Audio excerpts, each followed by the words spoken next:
Hey guys, what's going on? It's me, Zap, and this is a video about Battlefield 3 and my new PC. Like I said I would bring.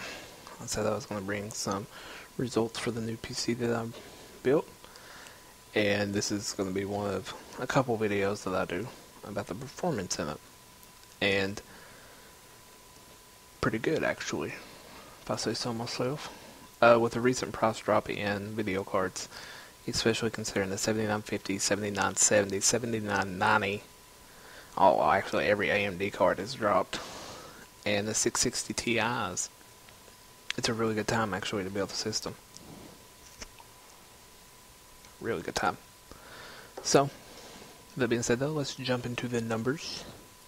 So in this video I'm playing on Rush on Diamond Peak.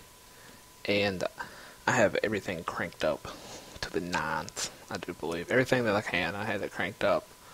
So as it go with SLI 660 Ti's, I was running 50 on the core and 450 on the memory on both cards, overclocked. Running the 8320 at 4.4 gigahertz. The RAM at 1749. So, you know, I had everything pretty much overclocked. And I was able to get anywhere between 120 to 130 frames per second, give or take. It just depends. Sometimes it dropped and sometimes it didn't. Battlefield 3 is one of them games to where it can fluctuate a lot depending on what map you're on and what part of the map you're at actually. So it can fluctuate quite a bit even with any hardware. So, you know, that being said though, I don't run it at everything cranked up. There's certain settings that I do turn down, like anti-aliasing and the MXAA and stuff like that. I turn all that all the way off in the shadows and everything, and here I show you the settings actually in game of what's rolling with and stuff. So I pretty much turn all the stuff down that I don't need. I turn it down so that I can keep a constant 144 frames. And that reason is because I have a 144 Hz monitor from Asus. So I definitely want to take advantage of that.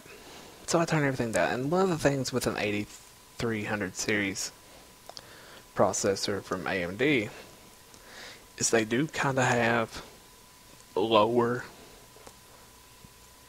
average frames, I think. No, lower minimum frames than Intel's do.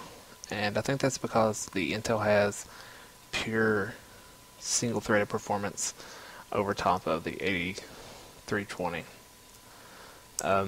They are faster in single-threaded, so whenever you do like overclocking with your 8300 or 8320, 8350, I recommend doing Northbridge overclocking, just because it gives you better single-threaded performance, which is what I done. So you will see drops with them, more so than what you will with Intel, but the average frames will actually be higher, but it drops lower. It's kind of weird. So, you know, what can you do though? It does stay cool though. So, I mean, that's the performance in Battlefield 3. Just depending on the map, on No Shar, Canals, it does a little bit less, and I'm not sure why. I think it's because it has to render all them stupid boxes all the time. And people just, you know, flying in and out of the sky, and there's a bunch of grenades and smoke and everything going off. So there's more effects actually happening. So I think that's kind of why it goes down on there. And the Back to Karkin maps just are horrible for, you know, drops in everything. So, you know, you kind of have to take that into consideration if somebody was wanting to build a build like this. Update though is I am currently running this at a higher overclock. Last night I shot for 4.8 and couldn't hit it. Then 4.7, almost had it, but I didn't want to push my volts over 1.5. But it's at 4.5 right now. And I'm pretty bad at the silicon lottery actually. So I've been lucky with the graphics cards I got this time. They're pretty beastly now.